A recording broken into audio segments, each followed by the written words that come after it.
তো আমি এখন ঢাকার কমলাপুর রেলওয়ে স্টেশনে। এখন সময় বাজে হচ্ছে সকাল 7টা। মূলত হচ্ছে যাব কুষ্টিয়া। অনেকদিন পরে বাসায় যাচ্ছি। লাস্ট রমজানের ঈদে বাসায় যাওয়া হয় নাই। তো এইবার ঈদে মানে কোরবানি ঈদে, সামনে কোরবানি ঈদে যাওয়া হবে কিনা এখনও শিওর না। তো অনেকদিন পর কুষ্টিয়া যাচ্ছি। তো ভাবলাম যে এবারে যাত্রাটা একটু ভিডিও করে একটা ভ্লগ আকারে রেখে দিই। এর কারণটা হচ্ছে এবার যাব হচ্ছে আমরা ঢাকা থেকে কুষ্টিয়া ট্রেনের মাধ্যমে। তো সুন্দরবন এক্সপ্রেসে টিকিট করেছি। এটা হচ্ছে আনুমানিক সময় সকাল 8টায় ছাড়ার কথা। দেখা যাক 8টায় ছাড়ে কিনা। এবং এটা হচ্ছে পদ্মা সেতু হয়ে যাবে এবং সময় লাগবে প্রায় 3-3.5 ঘন্টার মতো মাত্র।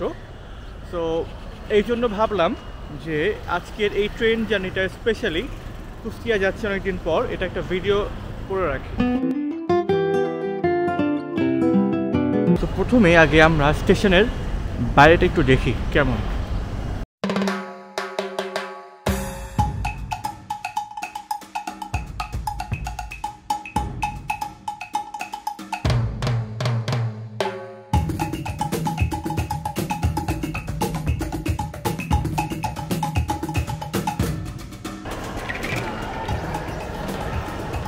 তো এখন হচ্ছে 7:10 বাজে, যেহেতু ট্রেন হচ্ছে 8টায়, তো ভালো একটু চা খেয়ে আসি।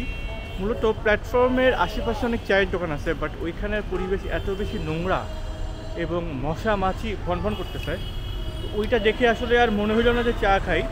আর নাস্তা তো করা হবে না এখন, কারণ নাস্তা করার মতো আসলে অবস্থা নাই, চারিদিকে এত নোংরা এবং এত বাজে একটা অবস্থা।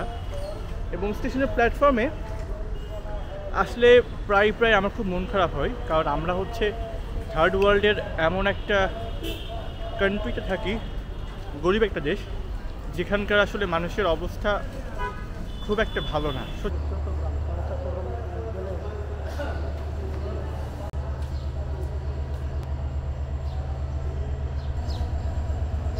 তো আমাদের ট্রেনটা ছাড়বে হচ্ছে শহরতলি প্ল্যাটফর্ম থেকে। এখন ঘড়িতে বাজে হচ্ছে প্রায় 7:40 মতো। প্ল্যাটফর্মে চলে আসলাম চা খাওয়ার পর, এবং আমাদের হচ্ছে ওই সিট নাম্বার বা বগি নাম্বার হচ্ছে 3 নম্বর সিট। প্ল্যাটফর্ম বলতেছে যে শহরতলি প্ল্যাটফর্মে হচ্ছে ট্রেনটা ছাড়বে, বাট আমি আসলাম হচ্ছে 14 নম্বর প্ল্যাটফর্ম। তো জিজ্ঞেস করলাম যে শহরতলি কোনটা, বললো 14 নম্বর প্ল্যাটফর্মটাই হচ্ছে শহরতলি প্ল্যাটফর্ম। যাই হোক, এটা একটু কনফিউজিং, এটা বাংলায় লেখা যাওয়া উচিত। সুন্দরবন এক্সপ্রেস কিন্তু ঢাকা থেকে কুষ্টিয়াগামী যে ট্রেন, এটা মোটামুটি আধুনিক একটা ট্রেন, যেখানে এসি কোচে আমি আমার সিট করেছিলাম স্নিগ্ধাতে। এই ট্রেনে সুশৃঙ্খলভাবে সবাই থাকে। স্নিগ্ধার যে কোচ, সেই কোচে যথেষ্ট ছিল পরিষ্কার পরিচ্ছন্ন। ট্রেনের ওয়াশরুম ছিল বেশ ভালো, সুসজ্জিত, বায়ো টয়লেট আছে, বেসিন আছে, হাত ধোয়ার জায়গা পর্যন্ত আছে, এবং ট্রেন মোটামুটি পরিষ্কার পরিচ্ছন্ন। এবং এই ট্রেনটাতে জার্নি তুলনামূলকভাবে অনেক বেশি আরামদায়ক। আমি এর আগে ঢাকা থেকে কক্সবাজারে গিয়েছিলাম ট্রেনে। এটা আমার দেখার দ্বিতীয় ভালো একটা ট্রেনের মধ্যে অন্যতম। এর আরেকটা বড় রিজন হচ্ছে সময়সীমা এবং স্টপেজ। মাত্র 4টা স্টেশনে থামে, এবং এই ট্রেনটা তুলনামূলকভাবে একটু গতিময় ট্রেন, সুন্দরবন এক্সপ্রেস।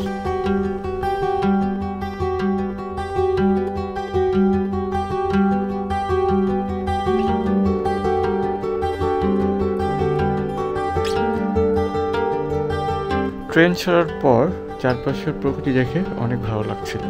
এর প্রধান কারণ হচ্ছে আজকের দিনটা হচ্ছে মেঘলা, মাঝে মাঝে কিছু রোদ উঠছে, আবার মেঘলা হয়ে যাচ্ছে। সো মেঘলা ওয়েদারে এরকম একটা ট্রেন জার্নিতে সিটে বসে থাকাটা আসলে একদমই অনর্থক।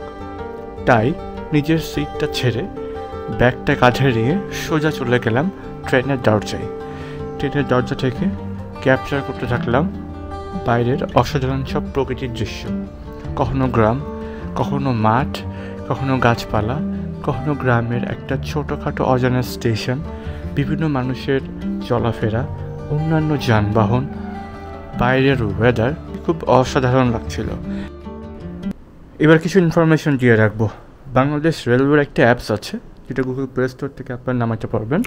সেখান থেকে আপনার ফোন নাম্বার দিয়ে সাইন আপ করবেন এবং সাইন আপ করার পর সেই অ্যাপ থেকে খুব সহজেই ঢাকা থেকে খুলনার যে টিকিট আছে অনলাইনে সেটা কাটতে পারবেন। তবে একটু বলে রাখা দরকার, ঢাকা থেকে এই কুষ্টিয়া রুটের ট্রেনের যেই সিট সেটাতে বরাবরই অনেক বেশি চাপ থাকে, তাই চেষ্টা করবেন অ্যাটলিস্ট 3 থেকে 4 দিন আগেই আপনার গন্তব্যে বা আপনি যেখানে যেতে চান সেই স্টেশনের টিকিটটা আগে থেকেই করে ফেলা। আমি মূলত স্নিগ্ধার টিকিট কেটেছিলাম, যেটা অ্যাপসে 788 টাকা এবং এর সাথে কিছু ভ্যাট বা চার্জ কাটে, যেটা সহজ তৃতীয় পক্ষ হিসাবে এই টিকিটটা অনলাইনে কনফার্মেশন করে। সো মোটামুটি প্রায় 800 টাকার কাছাকাছি একটা টিকিট। এটা খুব সহজেই আপনারা যেই ট্রেন অ্যাপস আছে সেই অ্যাপস থেকে, রেলওয়ে অ্যাপস, সেখান থেকে কাটতে পারবেন। এই জার্নিটা করার সময়ও আমার বেশ কিছু কাজ ছিল, কিছু অফিসের কাজ, কিছু একটা ট্রেনিং প্রোগ্রাম চলছিল। এর বাইরে আমার আরও কিছু ব্যক্তিগত কাজও ছিল। সব কিছু একপাশে সরায়ে এই জার্নিটা করে আমি কুষ্টিয়া যাই। কোনো নির্দিষ্ট যে কারণে গেছি কুষ্টিয়া এমন না, অনেকদিন পরে বাসায় গেছি ঘুরতে। যদিও আমার পুরো পরিবার ঢাকাতে শিফটেড, বাট তারপরও কুষ্টিয়ায় গিয়েছিলাম একাই ঘোরার জন্য। ফ্যাক্ট যেটা আমি কুষ্টিয়া থেকে ব্যাক করার সময় রিয়ালাইজ করি সেটা হচ্ছে লাইফে কিছু না কিছু কখনো না কখনো আপনাকে পেছনে ফেলে যেতেই হবে। আপনি চাইলে সব কিছু একসাথে নিয়ে সামনে এগোতে পারবেন না। মাঝে মাঝে বা কখনো কখনো কিছু না কিছু পিছনে ছুটেই যায়। সো যা ছুটে যাবে তার দিকে আর না তাকানো, বর্তমানটাকে সুন্দর করা এবং আপনার যেটা মন চাচ্ছে সেটাকে পাত্তা দেওয়া, সেটাই করা। কোনো উৎসব, কোনো উপলক্ষ ছাড়াই আমার এই জার্নি ছিল ঢাকা থেকে কুষ্টিয়ায় যাওয়া এবং ঘুরে আসা, এবং এটা ছিল রিফ্রেশিং। সো সব মিলায় এটা খুব ভালো জার্নি ছিল। যাই হোক, ভিডিওটা এখানেই শেষ করব। ভালো লাগলে একটা ভিডিওটা লাইক দিয়েন বা কমেন্ট করে আপনার কোনো স্পেশাল ট্রেন জার্নি থাকলে সেটার কথা কমেন্ট বক্সে বলতে পারেন, আগ্রহ নিয়ে পড়ব। আর সাপোর্ট করতে চাইলে চ্যানেলটা সাবস্ক্রাইব করে দিন।